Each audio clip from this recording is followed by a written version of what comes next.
the nominal growth estimates. Budget estimates for 2024-25. Coming to the year 2024-25, the total receipts other than borrowings and total expenditure are estimated at 30.80 and 47.66 lakh crore rupees respectively. The tax receipts are estimated at 26.02 lakh crore rupees.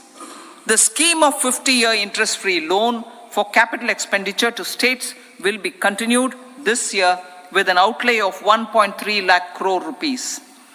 We continue on the path of fiscal consolidation as announced in my budget speech of 2021-22 to reduce fiscal deficit below 4.5% by 25-26. The fiscal deficit in 2024-25 is estimated to be 5.1% of GDP, adhering to that path. So the gross and net market borrowings through dated securities during 24-25 are estimated at 14.13 lakh crore rupees and 11.75 lakh crore respectively. Both will be less than that in 23-24. Now that the private investments are happening at scale, the lower borrowings by the central government will facilitate larger availability of credit for the private sector. Vote on account. I'll be seeking vote on account approval of the Parliament through the appropriation bill for a part of the financial year 2024-25. I will now move to part B. Honorable Speaker, sir, over the last 10 years, the direct tax collections have more than trebled and the return filers swelled 2.4 times. I would like to assure the taxpayers that their contributions have been used wisely for the development of the country and welfare of its people. I appreciate the taxpayers for their continued support.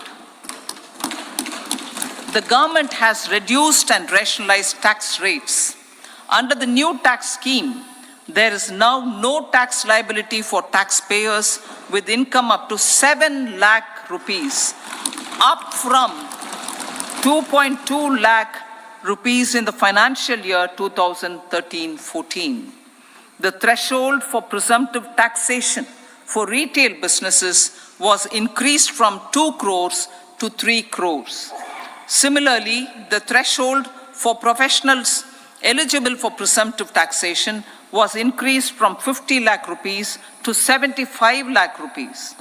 Also, corporate tax rate was decreased from 30% to 22% for existing domestic companies and to 15% for certain new manufacturing companies.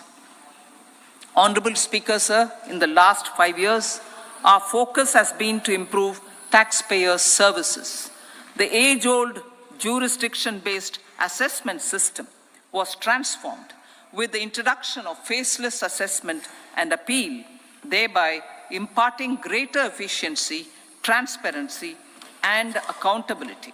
Introduction of updated income tax returns, a new Form 26AS, and pre-filling of tax returns have made filing of tax returns simpler and easier. Average processing time of returns has been reduced from 93 days in the year 2013-14 to a mere 10 days this year, thereby making refunds faster. Indirect taxation. By unifying the highly fragmented indirect tax regime in India, the GST has reduced the compliance burden on trade and industry. The industry has acknowledged the benefits of GST. According to a recent survey conducted by a leading consulting firm, 94% of industry leaders view the transition to GST as largely positive. According to 80% of the respondents, it has led to supply chain optimization, as elimination of tax arbitrage and octroi has resulted in disbanding of checkposts at the state and city boundaries.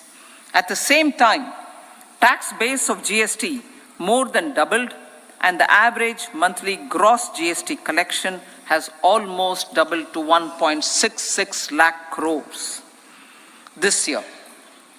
States too have benefited. States' SGST revenue, including compensation released to states in the post-GST period of 2017-18 to 2022-23, has achieved a buoyancy of 1.22.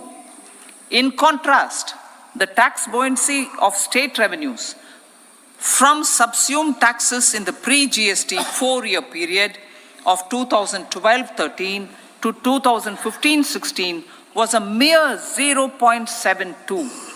The biggest beneficiaries are consumers, as reduction in logistic cost and taxes have brought down prices of most goods and services.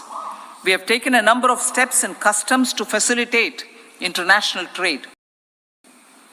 As a result, the import release time declined by 47% to 71 hours at inland container depots, by 28% to 44 hours at air cargo complexes, and by 27% to 85 hours at seaports over the last 4 years since 2019, when the national time release studies were first acted. Tax proposals. As for tax proposals, in keeping with the convention, I do not propose to make any changes relating to taxation and propose to retain the same tax rates for direct and indirect taxes, including import duties. However, certain tax benefits to startups and investments made by sovereign wealth or pension funds, as also tax exemption on certain income of some IFSC units, are expiring on 31/3/2024. To provide continuity in taxation, I propose to extend the date to 31/3/2025. More